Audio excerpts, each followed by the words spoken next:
Hello, everyone. Welcome. This is the college reuse mission move out presentation if you want to make sure you're in the right place. As usual, we'll ask that you stay muted unless you are one of our speakers or moderator. And we will have time for questions at the end. So we'll let you unmute if you want to ask your questions verbally at the end, but we'll ask that you stay muted for now.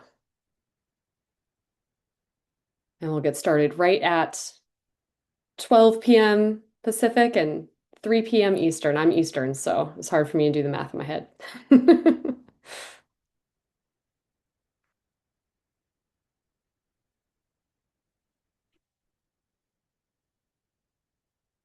All right, it is 3 p.m. Eastern. This is the college reuse mission move out presentation, the session, and I'm your moderator today. So we'll get started. My name is Morgan Ingram. Just a little bit about me. I work at a place called the Institute for Sustainability Engagement at Syracuse University here in Syracuse, New York. That's upstate New York. And I also host Repair Cafe CNY. We are hoping that we can model Susie Frommer, very, very successful Repair Cafe Hudson Valley. And so just want to thank Susie again for all of your mentorship and just kind of like leading the charge here in New York State for repair cafes and fix-it clinics. And we're really trying to model what you're doing out there. So I'm going to be introducing each speaker as they, like right before they speak. Once again, please hold your questions for the end and everyone stay muted for now, but we will leave time for your questions at the end and Susie and I will be monitoring the chat throughout. We're going to get started with our very first presenter, Megan Swing from SUNY Cortland Red Dragon Move Out Project in New York. And brief introduction here. Meg Swing is the Energy and Sustainability Engagement Coordinator at SUNY Cortland, where she leads campus-wide sustainability communications and engagement programs that empower the campus community to advance environmental stewardship, including the end of the semester donation collection program, Red Dragon Reuse, which we'll be talking about today. This partnership with Cortland Reuse, which is also a board member, diverts usable materials from landfills and helps to create a circular on campus and in the community. Meg holds a Master's of Mass Communication from ASU's Walter Cronkite School and a BS in Environmental Science and Sustainability in Spanish from Allegheny College. Meg Swing, thank you so much for being here. Take it away. Of course. Thank you all for having me. So let me share my screen and we will get this party started. Happy Friday, everyone.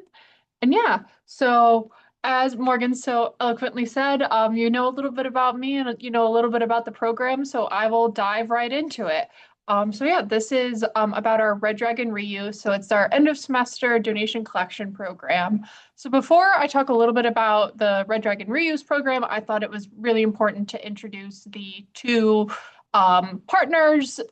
So one of them is SUNY Cortland. So SUNY, for any of my non-New York folks, stands for State University of New York. So we're one of the state schools in Cortland, which is a rural town also in upstate New York, about 40 minutes south of Syracuse. We're a mid to small size university with about 6,900 students and with about 3,000 living on campus in the 16 residence halls on campus. And then just to talk about our sustainability and some of the stuff, we were able to get a silver rating from the Association of the Advancement of Sustainability in Higher Education through their STARS rating system, which is sustainability tracking and reporting system. So that's the school side of things. And then our community partner is Cortland Reuse. They were founded in 2019 and they are a certified not-for-profit secondhand store also right in Cortland, New York. They have four full-time staff members. They've been doing this quite a while and because of some of the work they do, especially with Red Dragon Reuse, they were able to win the NYSAR, which is the New York State Association of Reduce, Reuse, Recycle Nonprofit Leadership Award. And I will say, Cortland Reuse was not able to join the call because we/they, I am a board member, is actively moving into their new store. So for a good reason, a very exciting one, but also just wanted to disclaim that I'm a part of both entities. So now a little bit more about our program. Um, So I think one of the things that's really special about our program is our connection with Cortland Reuse and what some of the funds from the sale goes towards. So I just wanted to highlight these before I dove into things. So their Warming Kits, Vital Voucher Program, Restart Job Development Program, and the Reuse Bridge. These are all different ways that Cortland Reuse uses some of the profits that they generate from their sales and from different grants. So the Warming Kits help to supply the unhoused community to help them keep warm during the winter. Vital Voucher provides funding for those facing homelessness, domestic violence, or other socioeconomic challenges to be able to help furnish some of their spaces.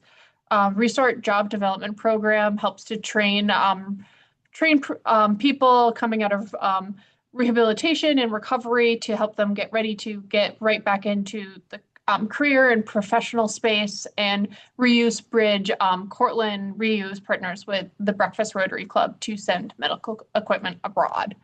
So I chose to highlight all of those. And now, of course, oh boy, 1 second. Sorry about that. My slides are just flying past me.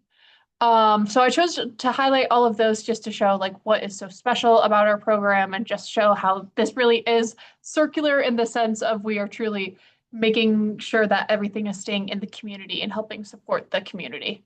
So about our program, so we call it Red Dragon Reuse because we are the Cortland Red Dragons and Cortland Reuse, so it's a nice blend of the names. So this is our end of semester donation collection program. It started in 2022. As you see, I have an asterisk there. There was a pre-existing program prior to the pandemic. It was slightly different, didn't work with Cortland Reuse, so it's not totally new to campus, but this style of reuse collection has been in operation since 2022. And our operation for things is the the Monday of the last day of classes. These black donation bins are placed in all of the 16 residence halls on campus, just so then students can see them, get used to them.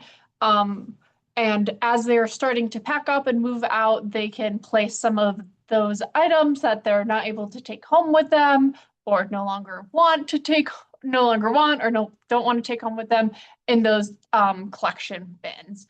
And they're in there for about a week. And then at the start of finals, that Monday, we start doing our daily collections. So we are picking up these black bins full of donations and taking them to Cortland Reuse so then they can process all of their donations, like go through their usual process and then sell them in the store.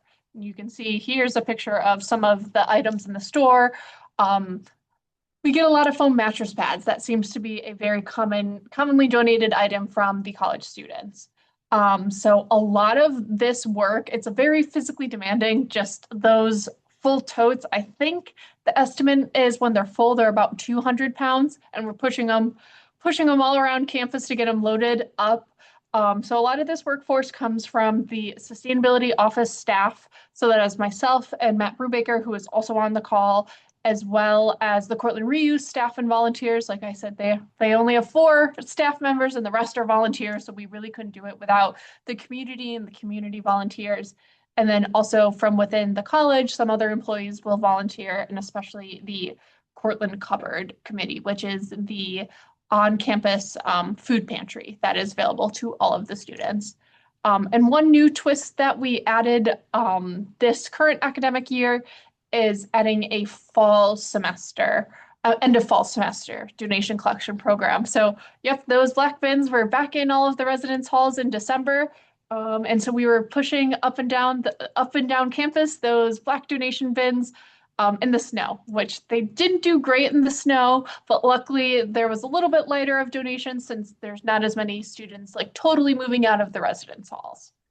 And the second part of our Red Dragon program is the Red Dragon Reuse sale. So this was a totally new thing that we did this past August, and it was a pop-up sale from all of the items that Cortland Reuse collected and were donated in May. We brought them back to campus and set them up in a cute little store in our outdoor pursuit space. As you can see, the kayaks in the back of this picture are not for sale, but we were in that garage space on campus. So then as students, especially first year students, were moving into campus, if as opposed to doing that last minute Walmart run of like, oh shoot, I forgot a pillowcase or a lamp, we were trying to have them come to our pop-up store. Not only were the items more sustainable as they were secondhand, they were also a lot more costly or a lot more cost effective than those that you would find.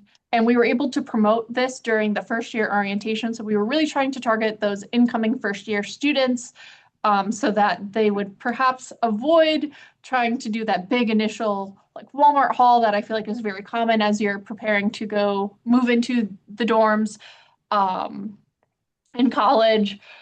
I know I've definitely fell into that range. So trying to really promote that like you don't need to buy new things. And not only is it better for the planet, but it's better for your wallet because that's a really expensive trip. Um, so I just wanted to touch on some of the challenges and successes being totally transparent. Some of our challenges is just the logistical time and place of it. So we are having to get up really early that week we are doing collections to beat the move out traffic. So we're getting to campus between 6:30 and 7 o'clock in the morning because parent vehicles really start rolling in and picking up anywhere between 8 and 10 a.m. Also, campus topography and infrastructure. The totes aren't always great about going over curves, and campus is very hilly. So sometimes we really are just pushing. I kept on saying pushing up and down because we are pushing them up and down hills. And sometimes we need to strategically place the Penske truck so that, okay, this one doesn't need, like, where's the path of least resistance? Where is it going to be easiest for us to push that? And then, as always, publicizing, trying to get the word out. We do the best we can, and at least the large donation totes in the residence halls right by the doors do some pretty good promotion. But, that always seems to be a struggle, especially with the ever-changing population. Is there is some institutional knowledge, but every 4 years we have a totally new campus. So having to constantly do that education and publicizing of this. But what are our challenges without successes? So in 2025, in total, we diverted 8 tons of usable goods from the landfill, and 7.85% or 7.85 tons just came from the spring. So just kind of to get a general idea of how how much goods we are moving. And then we were, as I stated before, Cortland Reuse got a nice R3 leadership award, and then SUNY Cortland Sustainability Office and Cortland Reuse received a Second Nature grant because of some of the work we are doing. And pictured here is myself and the executive director of Cortland Reuse, Carrie, accepting the award. And one other cool thing that I think we do is our work during all of these donation collections with Cortland Cupboard. So that is the food pantry that's right on campus. It's open for all students for any items that they need. So also while we are collecting all of the items, the stuff, the pillows, the foam pads, we're also collecting any unopened and non-perishable food items. And that's where our volunteers from the Cortland Cupboard Committee come in and are helping bring that to the pantry, which you can see here, the cupboard. And that really helps stock the cupboard for over the summer and then the initial start of the following academic year. We also have an employee coat drive. We are able to get some really nice coats and boots during our winter collection drive. We had a really brutal winter this year in the Northeast, especially in upstate New York. And one of our employees in the emergency fund kept on seeing a big need for coats and just general snow gear. So trying to make that as accessible to the students as possible. And then our final thing that we do that's still related to the end of the year, we don't necessarily collect it in the residence halls, is cap and gowns, because that is something I remember when I was graduating undergrad. I was like, oh, wow, I'm wearing this like once or twice, and that's a lot more expensive than I was anticipating. So we are collecting caps and gowns at commencement, like right on campus. And then also we have a space so then if anyone wants to hold on to it to take pictures with their family, but then once they've moved back at the end of the year, they can mail it back to us so then it can go towards another graduating red dragon. And we've also gotten donations from our campus bookstore. That's really helped us get started. And this is our first year that we will have donated caps and gowns walking the stage with our students at commencement. So that is all. I know we'll do questions at the end. Just, can't help but throw a questions slide in there. And this is a little bit about me and Cortland Reuse. So feel free to reach out if you have any questions afterwards, and follow Cortland, the Cortland Sustainability Office, and check out Cortland Reuse. They're doing a lot of cool stuff. Thanks, everyone. Now, if I could find the, there we go. Thank you so much, Mike. That was wonderful. Yeah. Appreciate it.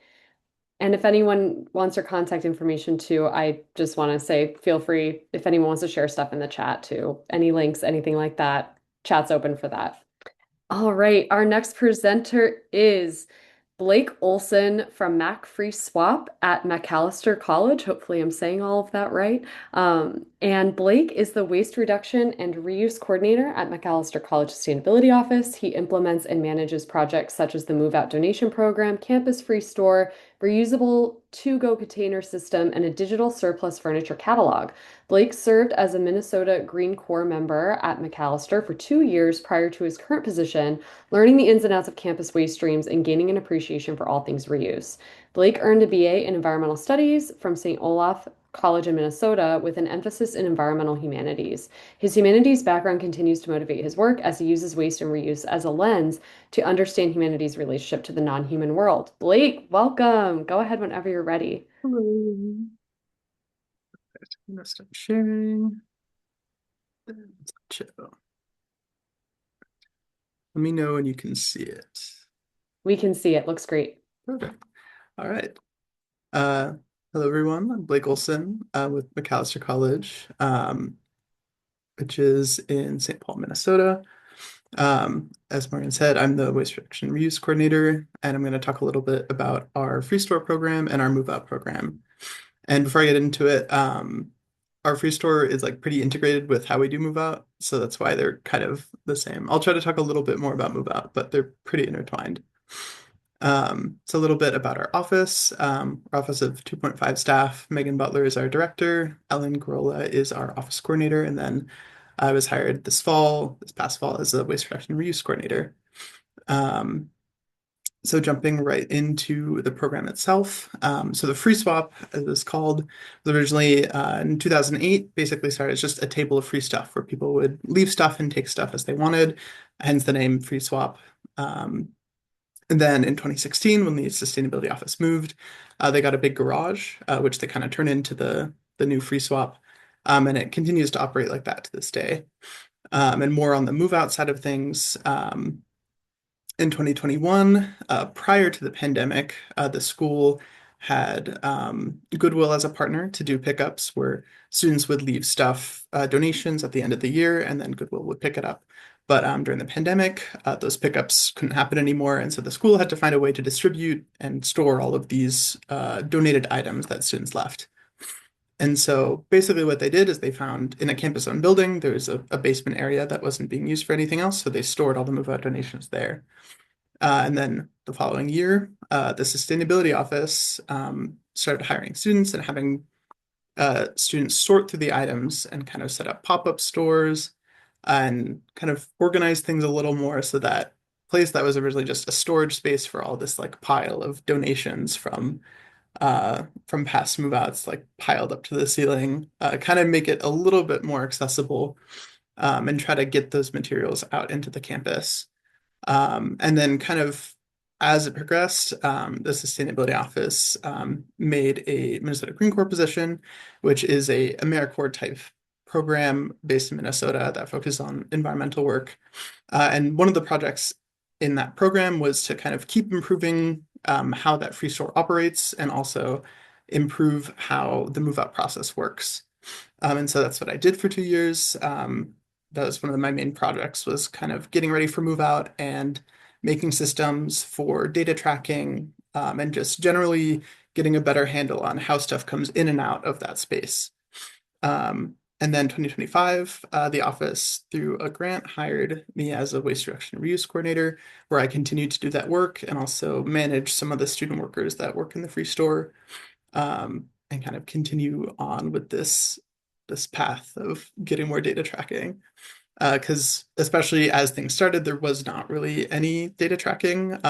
There's a little bit in the garage, but it's yeah, it's difficult if you're on a free store basis where you don't really have a necessity to track things because everything's free. But we'll get into that a little bit later. So about the free store spaces specifically, the garage, which we still operate, it's open during normal business hours, but it's typically unstaffed. We only really clean it out and organize it about once a week. It's a lot more accessible to the community, so anyone can come in, the door is open, which is great because it means a lot of the local community members and neighbors have access to it and can drop stuff off and take stuff. And that's actually where we get a lot of the donations, like not from Move Out, to continue operating the year. But it also, because it's so accessible, is very untidy. And so that's probably the number one feedback we get about it, is that it's just kind of a little bit hard to be in there when it's not so tidy. But our other space, the one that started as this storage area and now has kind of grown over time, is we call it the Free Swap Outlet. And currently it's open Mondays 1 to 4. And the reason why it has such a small window is because the space it's in is it's also an operating middle school and preschool, and so we have to be aware of the entrances and exits. It can't just let anyone in. But also because of this limited accessibility, we can keep it a lot tighter and we can have students sorting it more often. It also means that because I have control of when materials come in and out of the space, data tracking is a lot easier. But yeah, so that's a little bit about the spaces, and then this is how move out comes into play. So the move out process in general works where we have about a week before the end of classes, kind of the week of move out, bins go out outside near the residence halls in a few key locations. And they're arranged by type, like clothes versus bedding versus dorm goods and things like that. And then those bins will fill up through the day. And then we have in facilities, our custodial staff is the one that actually, they bag it up and they take it in golf carts from these dorm locations to the bigger free store, the Free Swap Outlet. And they kind of do this on a rolling basis. They actually have overtime shifts, especially during that last weekend where it's really, really busy and students are moving out through 3 a.m. So they will come and they keep moving that stuff from these bins to the larger location. And then what I do is I take it from the hallway there and I move it into the space, and we have a floor scale. And so that's when I get all the data. Is I take these donations in the bags and I put them in the larger space where they will eventually be sorted. But that just started this last move out. So it was definitely a little bit of a learning curve to figure out how to actually get that process started. So I'm hoping it'll be smoother this year. But last year, just during the month of move out, we had 8,000 pounds, I think 4 tons. But Macalester is a pretty small school. It's about 2,000 students, and then only about half of those are actually on campus. So for us, it feels like a huge number. And so basically, once we have this huge pile of bags, it's probably actually, I think I took that not when move out was crazy, so I think it gets a lot bigger. But what we do is we have student workers hired into the sustainability office that are hired for full time. I think we have about 3 of them typically, and they work through the month of May just sorting that stuff. So they'll take it out of the bags and then either hang it or put it in a specific area, or sometimes if we run out of hanger space, we put it in bags that later in the year, once the other parts of the free store start to stuff gets taken, that they can replenish it and keep the stock up. So that's the whole month of May, is they're just all doing that. And then once the space is a little bit more tidy, we have community partners come, and these are organizations that are able to take the stuff, and they're connected with other organizations or people directly that really need them.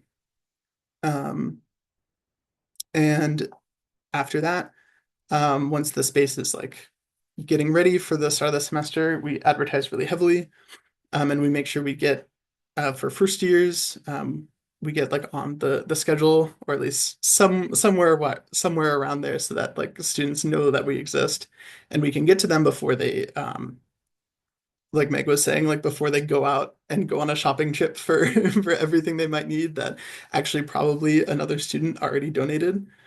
So a big motivator is getting people before they actually go out and buy stuff they don't need.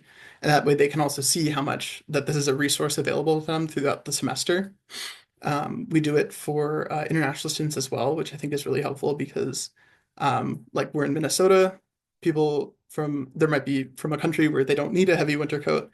And so it's a time when they can come get that. And then they can also donate it once they're no longer in a state that requires you to have a heavy down jacket.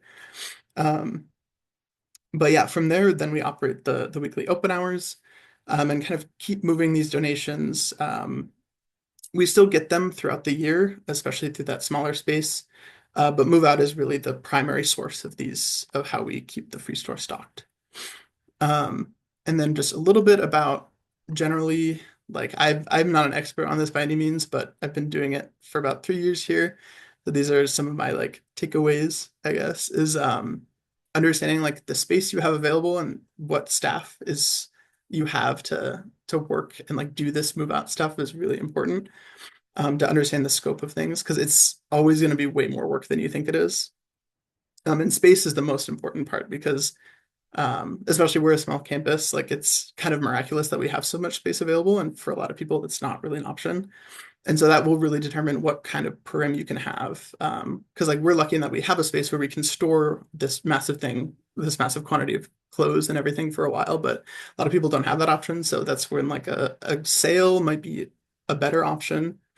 But yeah, understanding that ahead of time, I think is really important. And I've also seen that having paid staff goes a long way, and that it's very easy, especially for student work, to get burnt out doing this. And so making sure that work is compensated, I think, is important for obvious reasons. I've also seen, especially the history of our program, that scaling up a program is like definitely the way to go. You can't really just start from nothing to like having a full-on thing. I think starting with pop-ups and starting out small and seeing what works and is also a way to advocate and say like, hey, we're actually having a huge impact. Look how many pounds of clothes and stuff we were able to distribute. I think that's definitely a path forward for getting to a more robust program in the future. And kind of along with that, especially if you're doing a free model, like we do, data collection is extremely important because you want to show the impact that you're having. And when you don't have a revenue stream to show that, it's like even more important to show that what you're doing is having an impact on students and it's having an impact on like the waste stream. Then more so something that I'm really excited about, and I love that we're able to do this, is getting students more interested in circular economies. And I think this is an advantage that we have in having our free stores open throughout the year and having that impact be like throughout the semester is that students are able to see like it's not just like they donate something and then it goes out somewhere, like they can actively see that when they give something away and when they get rid of something, it has a life after them.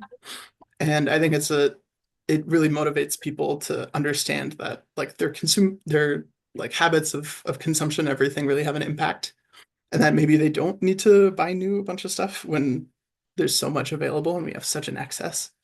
So I think getting to see that and getting to encourage that is really some of my favorite part of working with the free store and the move out program. But and then one more like student related thing is I think it's good to center students and make sure they have a voice and they feel some ownership over the program and the space especially.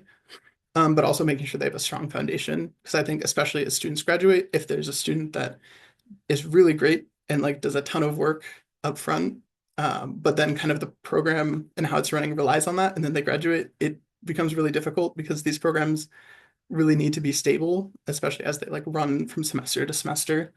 So I think anything you can do as a staff member, if you're in that position to like make sure students have support and that they're like systems established in place for how things work rather than making students do it all themselves every year, I think is really important. So I made like a manual and things like that. I think there's ways to really support students doing that, but um, I think that's most of what I had in terms of thoughts around move out and free store stuff in general. But thank you for your time, everyone. I really appreciate being able to share this. I realize I don't know if links work at all, but if you look at Macalester sustainability, we'll have stuff on our website if you want to learn more about how our free store works and things like that. But I think that's all I have. Amazing. Thank you so much, Blake. That is great and perfect timing. All right, let me remove the spotlight here and introduce our next speaker. I'm going to try to spotlight you first. I think that would help people know who I'm introducing. So hold on just a second. All right. All right. So we have next up Megan Kaplon. Megan Kaplon is a coordinator for the City of Austin's Circular Economy Program, where she champions sustainability by promoting reuse, repair, and other environmentally conscious behavioral changes. Megan's key responsibilities include overseeing the annual University Move Out program, Move Out ATX, spearheading the city's Fix It clinics and other repair initiatives, and maintaining the Austin Reuse Directory. She is a proud alum of the Texas State University Sustainability Studies Master's Program.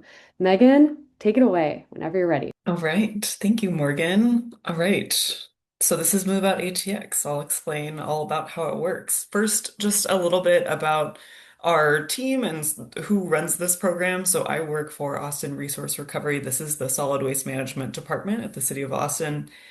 We rebranded as Austin Resource Recovery in 2011. This was the same year that we adopted a zero waste goal, so it was representative of that reframing. Let's talk about resource recovery, not about waste management.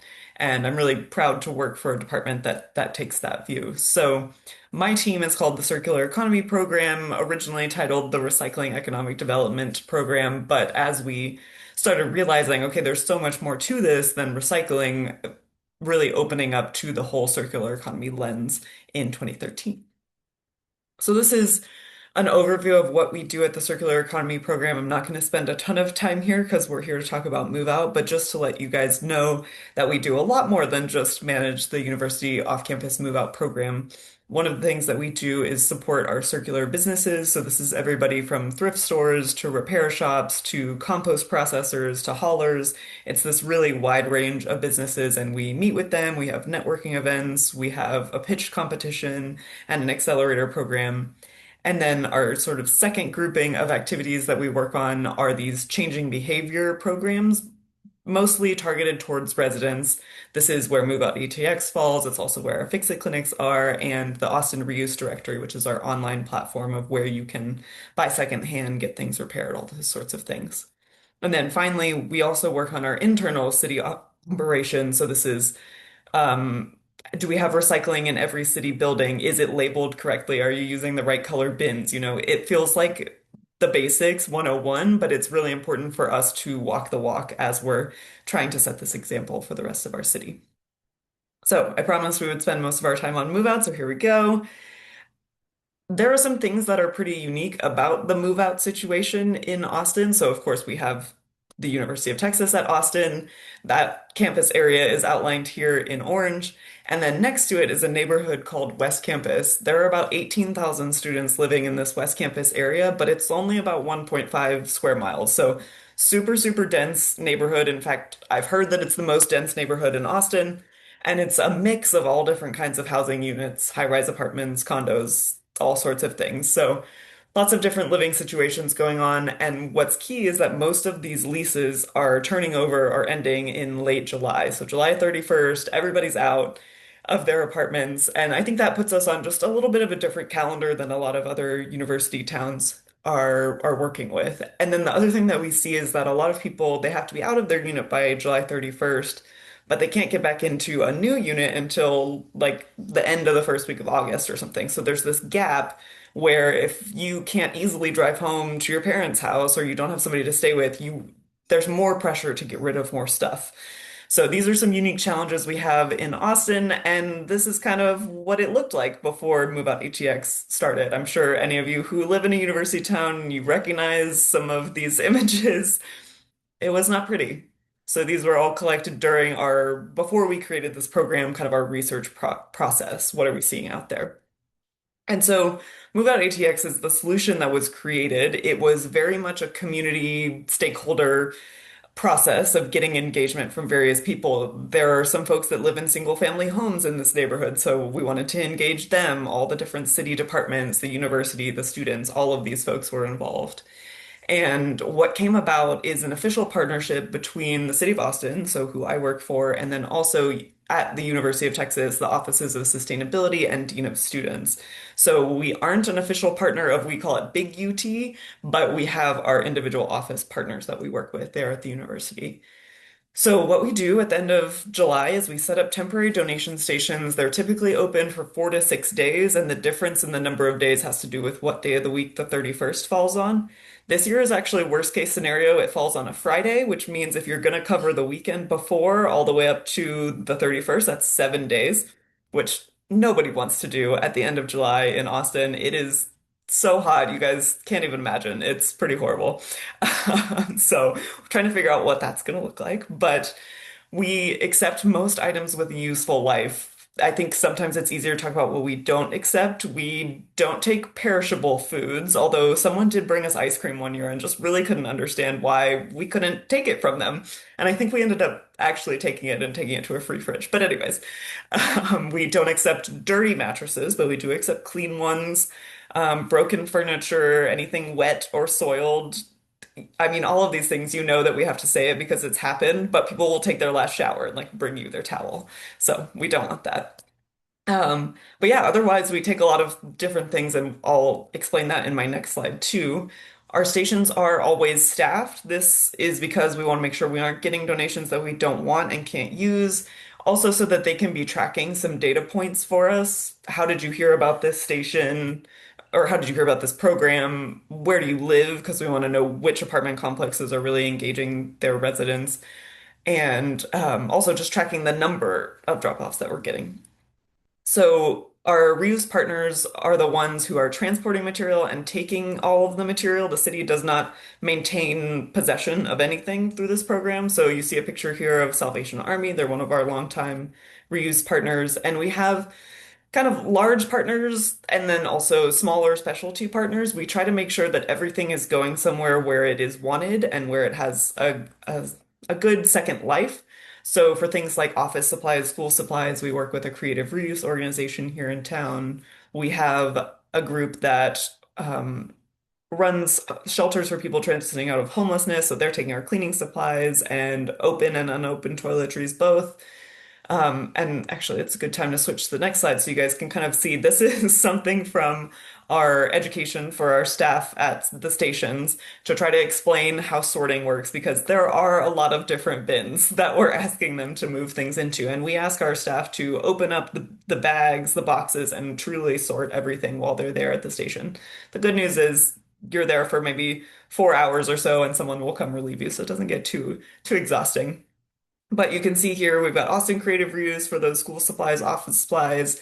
SAFE is a domestic violence prevention and assistance organization. So they run a couple of shelters for women and children. They always need bedding. And so we added them as a partner last year. A lot of our large thrift organizations are telling us, we don't really like to sell bedding. There's kind of like this ick factor of buying secondhand bedding. So they were happy to let it go to SAFE. And then UT Outpost is our on-campus food pantry at the University of Texas, so they're taking our non-perishable food items. And Austin Area Urban League is that group taking the toiletries, the cleaning supplies, those sorts of things. And furniture we're going to set aside. We'll talk about furniture some more here in a minute. Anything else is going to whatever large reuse organization is assigned to your station. We do have multiple that we partner with each year, and we just typically have them sort hard-sided and soft-sided. So furniture has been kind of the main reason for this program and also one of its biggest challenges. We are handling 600 or more pieces of furniture each year, but in 2021, our thrift partners, our large reuse organizations, started to tell us we don't actually want this furniture. There's way too much of it in a short period of time. The quality is not very good. It's really hard for us to sell it, and we don't make that much money on it per square foot that it takes up in our stores. So since they did not value these things very highly and they had a hard time selling them, a lot of the stuff they got through Move Out ended up being landfilled that year in 2021. So we were like, okay, this is kind of the whole point of this program, so we have to figure out something else, some other solution for this challenge. And the thing that we came up with is called the free furniture market. So this launched in 2022. And basically, what we're doing is asking our reuse partners to load up the furniture that comes into the station they're assigned to into their truck at the same time that they're picking up full containers from of just the general donations at their station. And they move it to a parking lot about 2 miles away from the West Campus neighborhood. This is a parking lot owned by the University of Texas, so we're able to reserve it through them. We do have to pay for it, but it's relatively reasonable as far as that amount of space, rental space goes. And so at the end of each day, we've unloaded all this furniture there. Our volunteers are sorting it out and setting it up so it's shoppable. And after the donation stations close, we know we have all the furniture in for the day. We open up to the public, and anyone can come as long as they sign our waiver. And there's a max of 2 items per person. We have spent a lot of time and effort iterating on our process for this program. The first year, we had it open during the day while the stations were still open, so there were deliveries coming throughout the day, and that just led to so much chaos of people running into the parking lot as new loads were taken off the truck, and we were like, wow, that was a safety disaster and just so chaotic and stressful. So let's not do that again. We switched to this evening setup, which has been so much better. We had some timed entry systems, so we learned the first year, okay, people are going to come and start lining up for this 3 hours before it opens. So how do we have a system to give them a number, to give them a ticket, and have them come in? And these are controlled sets of 10. So yeah, there's been a whole complicated process. If anyone wants to run something similar, I'm happy to talk you through all the nitty-gritty details of what we're doing. We also have a separate marketing campaign for this program since it is such a different audience than necessarily the students who we want to donate to us. We really want to make sure that this program is accessible and our community members who really need access to this furniture know about it. So we have part of our campaign is in Spanish, um, just advertising it in different locations than we would advertise our donation stations. I think I mentioned volunteers. This is the only place where we use volunteers at Move Out. All of our station staff are staff of our partners, but here we do get community volunteers and they get trained up by the free furniture market manager every day. And then just a note to make sure if you're ever going to do something like this, you have a plan for the leftovers. You will always have things left over. And we've noticed that it's not always necessarily the worst pieces that are left over. A lot of times it's the really big things. So we'll get some huge sectionals coming out of, a house that had 10 kids living in it. And people want them. They still look good. They're in good shape, but they just don't have the vehicle to load them up on. So just some pictures of what our free furniture market looks like. You can see all the people lining up in the background there. And then also people lining up, just wanted to illustrate the demand here. All Megan, right, and just just, letting you know you are at time, so if we can oh, maybe wrap it up a yes, little of quick. course. Thanks. We'll skip some observations here. I just want to point out these pictures of people really enjoying their free furniture. Here are our partners that we worked with last year. And then to point out a couple of stats, over the time of this program, more than 500,000 pounds collected and almost 3,000 furniture pieces since we started the free furniture market. We do have a grant to open a furniture reuse warehouse coming up soon. We plan to open later this year. Again, if you have questions about this, we can talk about it outside of the meeting. And thank you so much. Amazing. Thank you so much, Megan. This is all just so inspiring. I love hearing from all of you. All right. Last but not least, we have Chris Harasta. I'm gonna spotlight you so people can see who you are. For some reason, it's not letting me spotlight Chris. I'm not too sure why I can't spotlight Chris. Can you, Susie? I can only pin, which won't get, I don't think you can see that. Can you see that? Yeah, it's not an Yeah. option for me. Well, I know, Chris, you weren't able to unmute yourself either earlier, so I'm a little, I don't know. I'm so sorry. I'll pin you. I hope that's, but No go ahead. worries. We know you can share your screen, so that's the most important thing. So let me introduce you real quick while you get that going. Uh, We're excited to have Chris Hofstra with us from SUNY Binghamton Move Out Project. Chris Harasta serves as the Sustainability Manager for Binghamton University Dining Services and helps lead the Binghamton Move Out Project. He's constantly experimenting with new ways to cut campus waste. Some ideas quietly retire, but once some ideas quietly retire, but once in a while he finds a good one. Go ahead, Chris, whenever you're ready. Thank you so much. Is my audio coming through all right? Yay. Loud and clear. Awesome. I apologize, my camera's not working today. Just imagine somebody dressed like Bilbo Baggins in a mug of coffee, all right? And then you pretty much got it spot on. So, yeah, my name is Chris Harasta, like you said. Thank you for the introduction. And I am from Binghamton. I co-coordinate the Binghamton Move Out Project. Like all the other amazing projects mentioned today, we focus on campus move out. We dabbled a little bit in the fall. Similarly, we didn't find too much going on, very, very small compared to the spring move out, which is where we're really ramping up for it right now. And there's our logo right there. Yeah. So a few things I think kind of make what we do unique and worthy of maybe some storytelling. One is a little bit about how the program works. It started by an alumni who is not me. Christina Fuller started as a student in 2018 as an off-campus initiative because she was a local as well and noticed there was a ton of waste on the curbs in Binghamton.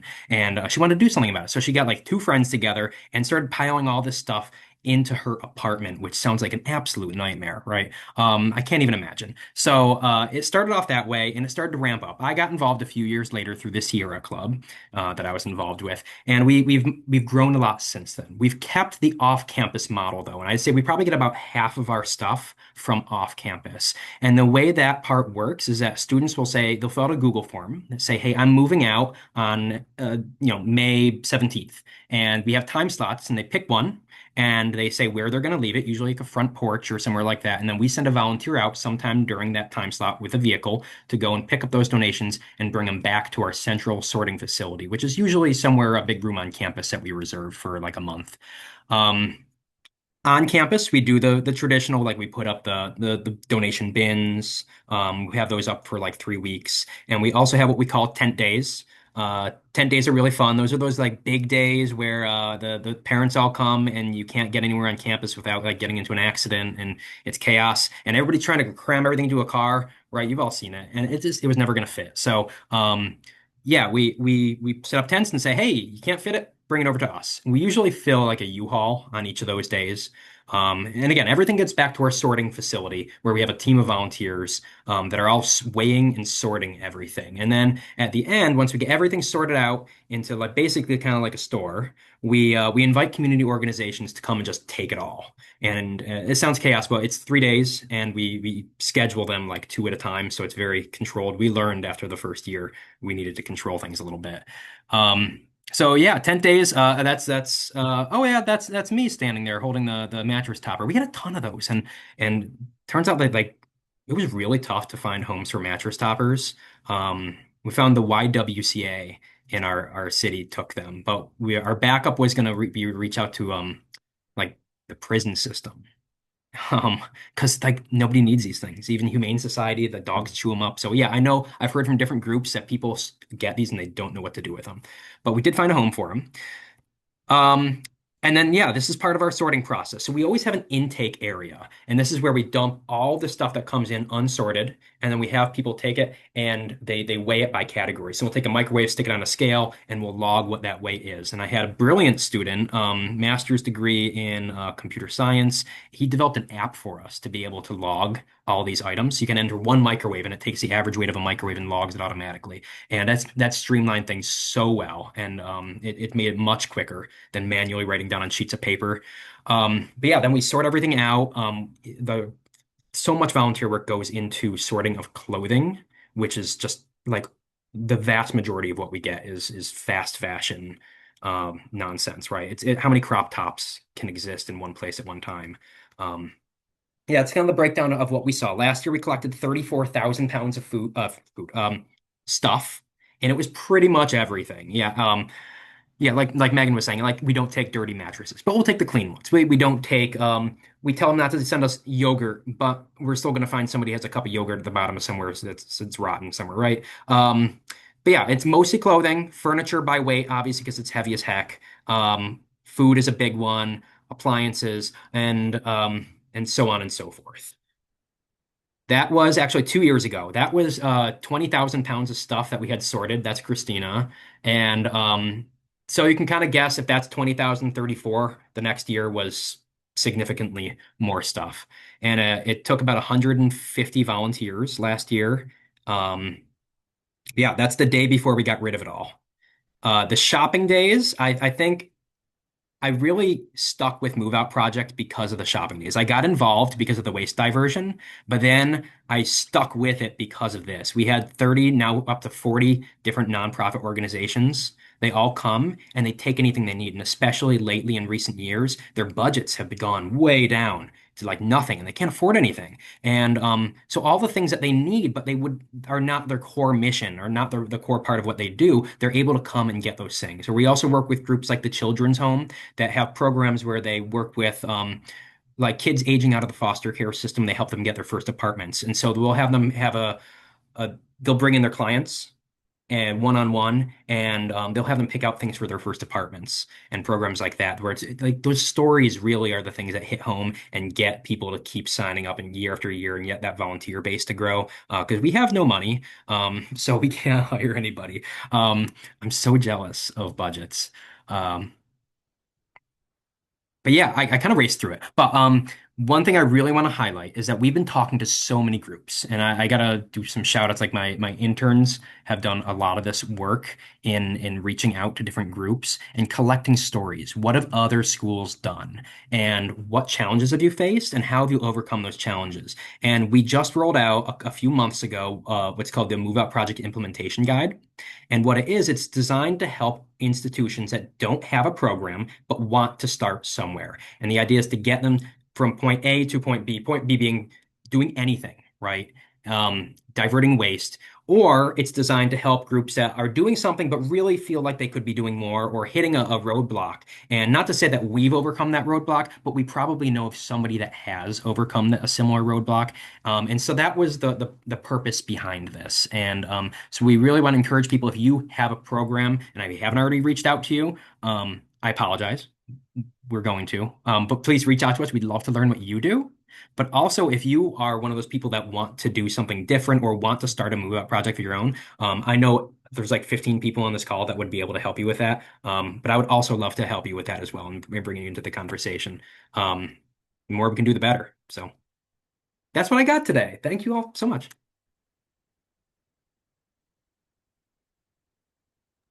Wonderful. I was just furiously typing some notes for myself to reach out to you later about that guide because, yes, very exciting stuff. All right. Thank you so much, Chris. Yes, where can we find the guide? I think I'm not the only one who is excited about that. I also want to leave some time for questions. So, Chris, if you don't mind just like maybe answering that in the chat about the guide, if there is a link. Um, but I do want to open it up for some of the other questions that we were being asked in the chat earlier. Also, do please feel free to unmute. This is where guests, you all can unmute to ask your questions verbally. So while I look through the chat, if anyone wants to be brave, go ahead.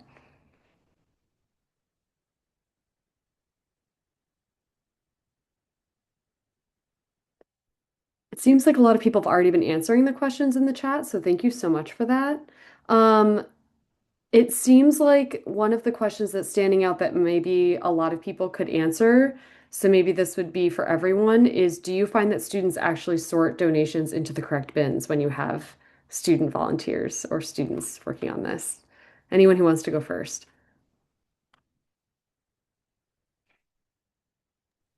This was my question, but I will also answer from my experience. The answer is no. We tried to do an in-property collection with some of our larger multifamily apartment complexes, and we set it up so nicely, office supplies here, food here, and the smaller bins got nothing in them, and people just put big trash bags into the main Goodwill donation bin. So yeah, it's been a challenge. Thank you, Megan. Anyone else? I know Megan Butler, you answered in the chat, but too, like if you and Blake want to answer, go ahead. Yeah, I think like Megan said, We do our best to try and get people. I think a lot of our efforts also come from the like our recycling is always really contaminated during move out. Um, but the in terms of the donations, yeah, it's actually it's been like okay generally, but we just assume that it's never gonna be like pre-sorted. And so when we have students sorting it like through the summer, like it doesn't actually make that much of an impact because they kind of assume everything is going to be kind of mismatched anyway. But if we were working at a larger scale, I think it would be a much bigger issue.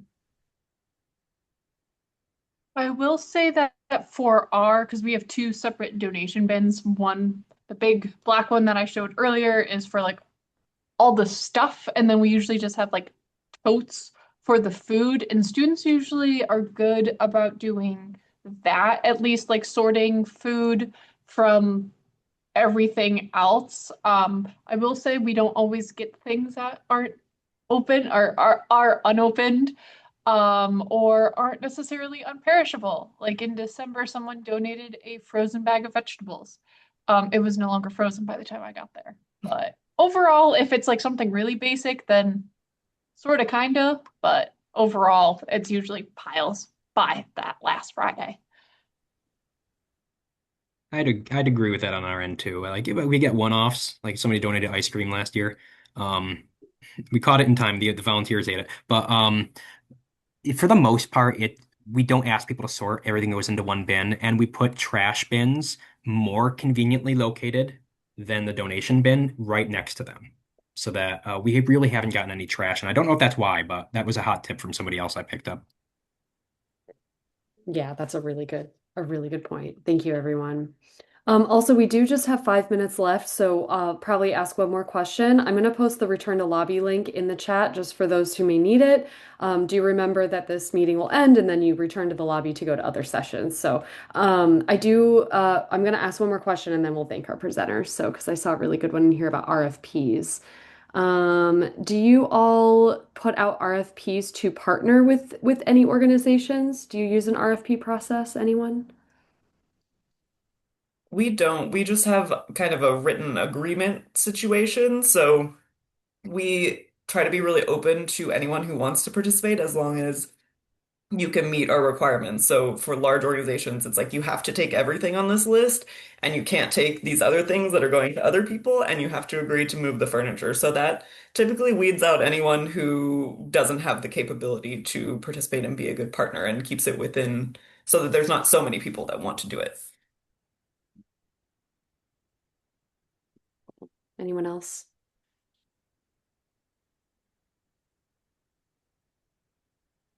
I'm trying to download this this guide, multitasking here. All right. Any other just last minute questions or comments before I I'll release add everyone? one that was Tara's question in the chat, which was, are you finding that college students are open to using the stuff that has been reused? Are they open to coming and shopping? I think I can answer that. I think it depends on the student, but generally, yeah, it's especially for what we get because it's generally we only get stuff that like other students have donated. And by the time we've sorted it, there'll be some stuff no one wants, but like we've generally found that students are really excited about it, and it's for us it's free, so it's kind of an easy sell for them. Well, I and will, oh, go Sorry. ahead. oh yeah, just Sharon asks what ultimately happens to all the clothing. I think if it doesn't get sold, I guess that's We always have a backup, like a large thrift retailer that will come after all the other orgs come and they take everything. So we get somebody to commit ahead of time to take everything at the end. Usually Salvation Army. mm. For us, it's the same, but with savers, I think. And then for stuff that's really tattered, we just started partnering with Ridwell that's doing textile recycling. I'm still iffy on textile recycling in general, but they seem reputable, but definitely would check stuff out before just blindly giving it to people. Any other comments? I think Meg Swing, were you gonna have a comment or Yeah, I was some? gonna say I agree with Blake's statement of it kind of depends on the student. Like some are more open than others. I think it kind of just depends on like, how they were raised, if thrifting was normalized or not. and like their home growing up. I will say that most of the people that came and bought stuff during our pop-up sale was actually like the parents, the student was like, oh, let me set up my room or something like that. And the parents were most excited. So how much of the items we sold that like went back into the residence halls versus home with mom and dad, I'm not quite sure, but it was also just really good promotion for Cortland reuse in general and just promoting that circular economy. Awesome. All right. Have you tried? Okay, we have 1 minute left, Sharon. I don't know if you want to do like 5 seconds. What is the transformation contest? Oh, she deleted it. Okay. Go Essentially, ahead. hi Morgan, it's Sharon. Essentially, what I was trying to type really quickly and did not a good job on, uh, when when students want to like adopt furniture, sometimes they don't see it the way it is. Some creative students will see like, oh, I could paint this and make it look really great, or I could change, I could strip it and do this, or I can repair the leg on this. But the same thing happens with textiles and clothing. So has anyone tried doing any of those contests, events, anything like that?